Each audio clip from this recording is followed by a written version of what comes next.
Similar to compensation and benefits being used in tandem, policy and procedures are also oftentimes used in the same sentence without regard to their differences. So here's the difference. A policy lays the framework for decision making, but has some elasticity in the how. Basically, a policy states why.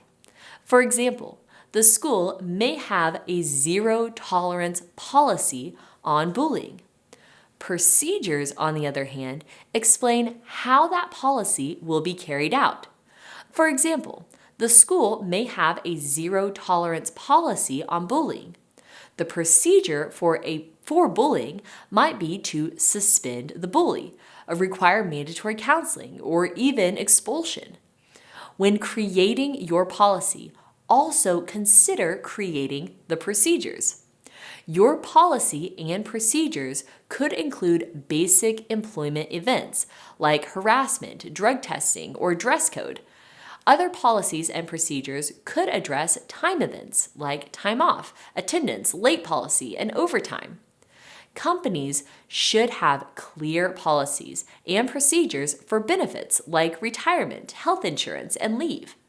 Some policies get more in depth in terms of policy for discipline and termination.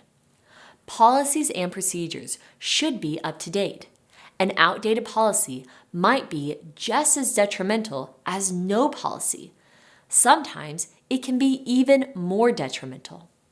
I was with a company that still had a procedure that all of their documents needed to be sent via fax. Since most people don't own a fax machine and haven't for decades, this was an outdated and hindering procedure. With the COVID-19 pandemic, many HR departments reassessed their policies on sick leave, remote work, and personal time. Look at your policies and your procedures to make sure that they are up to date with the industry regulations, organizational position, and practical application to the era.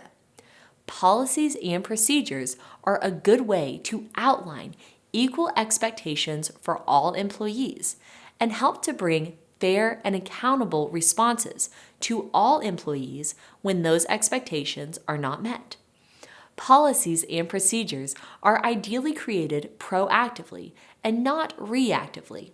So, it's really important to go think through the different scenarios in which a policy and procedure might be helpful. There are a lot of policies and procedures that you can create to outline organizational expectations and actions within your team. So, here's what I want you to do.